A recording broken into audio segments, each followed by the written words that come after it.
இந்த லேடிக்கு பின்னாடில இருந்து ஒரு வியர்டான சவுண்ட் கேக்குது. இந்த சவுண்ட் கேட்டு பயத்துல தேடிட்டு இருந்த லேடி அந்த சவுண்ட் ஒரு கல்லுல வருதுன்னு சொல்லி கண்டுபிடிக்கிறாங்க. என்னடா நடக்குதுன்னு அந்த கல்ல ஒரு கியூரியாசிட்டில டச் பண்றாங்க. அப்படி டச் பண்ணவங்க ஒரு விஷயத்தை ரியலைஸ் பண்றாங்க. என்னன்னா 1945ல இருந்த இவங்க 1743க்கு எப்படியோ ஜம்ப் ஆகி இருக்காங்க. அதாவது 200 வருஷம் பின்னோக்கி ஜம்ப் பண்ணிருக்காங்க. அப்படி எந்திரிச்ச இவங்க அவங்க இருக்கிற சரௌண்டிங் பார்த்து ஒரு மாதிரி வித்தியாசமா இருக்கேன்னு வியர்ட் ஆகுறாங்க. முதல்ல இவங்களை சுத்தி கல் இருந்ததால இவங்க அதுக்கு முன்னாடி இருந்த அதே ஸ்டோன் டவுன்ல தான் இருக்காங்கன்னு நினைக்கிறாங்க. பட் அதுக்கப்புறம் கொஞ்சம் கவனிச்சு பார்க்கும்போது தான் தெரிய வருது இது அந்த இடத்துல வேற இடம்னு சொல்லி. சரி நமக்கு எதுக்கு வம்பு கார் எடுத்துட்டு வீட்டுக்கு போயிடலாம்னு சொல்லி மெயின் ரோட்க்கு வந்து பார்த்தா மெயின் ரோடே இல்ல. 1947ல இவங்க வரும்போது இது ஒரு மெயின் ரோடா இருந்திருக்கும். இங்க தான் இவங்களோட காரை நிப்பாட்டி இருப்பாங்க. பட் இப்ப ரோட இல்ல காரோ இல்லாத பார்த்த இவங்க கன்ஃபியூஸோட கலந்து பயப்பட ஆரம்பிக்கிறாங்க. இதனால மேல நின்ற இவங்களுக்கு வேற சாய்ஸ் இல்லாம அங்கே வாக் பண்ண ஆரம்பிக்கிறாங்க. அப்படி அந்த காட்டுக்குள்ள நடந்துட்டு இருக்கும்போது சடனா ஒரு கன் ஷாட் சவுண்ட் வருது. அதனால பயந்து இவங்க அங்கேயும் இங்கேயும் பார்த்துட்டு இருக்கும்போது அங்க பழைய காலத்து யூனிஃபார்ம் போட்ட சோல்ஜர்ஸ் யாரோ தப்பிச்சிட்டாங்கன்னு சொல்லி பிடிக்க ஓடிட்டு இருக்காங்க. இத பார்த்த மேலின் ஏதோ ஷூட்டிங் டிராமா நடக்குதுன்னு நினைக்கிறாங்க. பட் சடனா அங்க வந்த சோல்ஜர் இவங்கள பார்த்து சுட ஆரம்பிக்கிறாரு. இத பார்த்த மேலின் நடுநடுங்கி போறாங்க. என்னதான் டிவி ஷோவா இருந்தாலும் யார் ஒரிஜினல் கன்னெல்லாம் யூஸ் பண்ணுவான்னு சொல்லிட்டு யோசிக்கிட்டு அங்கிட்ட இருந்து தப்பிச்ச மேலின் ஒரு ரிவர் சைடு வந்து சேர்றாங்க. அப்படி வந்து சேர்ந்த மேலின் அதே பண்டைய காலத்து யூனிஃபார்மோட ஒருத்தர் வந்து ரிவர் கிட்ட உட்கார்ந்துட்டு இருக்கிறத பாக்குறாங்க. அவரை பார்த்த மேலின் ஸ்டன் ஆகி போறாங்க. ஏன்னா அவர் பார்க்க அப்படியே மேலினோட ஹஸ்பண்ட் மாதிரியே இருக்காரு. அவரை பார்த்த மேலின் இந்த இடத்துல நீ என்ன பண்ணிட்டு இருக்க அதுவும் இந்த அவுட்ஃபிட்ல கேக்குவோம். இதனால அவர் ஒரு மாதிரி பார்க்க அந்த பார்வையிலேயே ஒரு நம்ம ஹஸ்பண்டா இருக்க வாய்ப்பு இல்லைன்னு கண்டுபிடிச்ச மேலின் நீ யாருன்னு சொல்லி கேக்குறாங்க. இத கேட்ட அவரும் 8 டிராகன் குதிரைப்படையோட தலைநகர்ல இருந்து என்னோட பேர் ராண்ட்னு சொல்றாரு. இத கேட்ட மேலின் உடனே பயப்பட ஆரம்பிக்கிறாங்க. எதுக்காகனா இவங்களோட ஹிஸ்டரியை பத்தி மேலினோட ஹஸ்பண்ட் ஆல்ரெடி சொல்லிருப்பாரு. இந்த ராண்ட் என்ற ஒரு 1700ஸ்ல ரொம்பவே கொடூரமான ஆபீசரா இருந்திருக்காரு. இதெல்லாம் கேட்ட மேலினுக்கு இவர் தான் அந்த நபர் தான் டைம் டிராவல் பண்ணி ரொம்ப தூரம் வந்திருக்கிறத புரிஞ்சுக்கிறாங்க.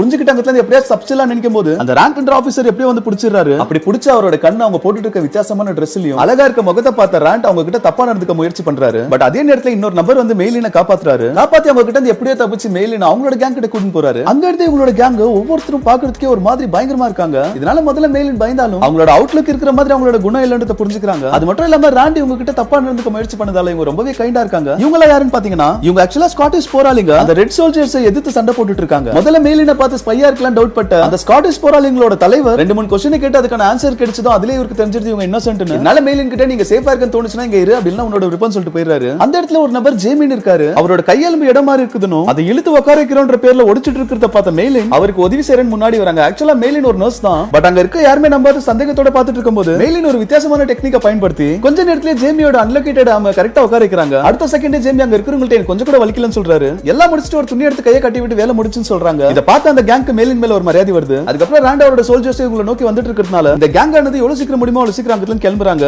மேலின ஜேமி கூடவே உட்கார்ந்து 2 நாள் 2 நைட் கடந்து டிராவல் பண்றாங்க. ஷார்ட்ஸ்ல இதுக்கு மேல போட முடியாது. சோ தப்பா நினைச்சுக்காதீங்க. இந்த சீரிஸோட பேரை கமெண்ட் செக்ஷன்ல பின் பண்ணிருக்கேன். Thank you. மறக்காம சர்ப்ரைஸ் பண்ணுங்க. Thank you.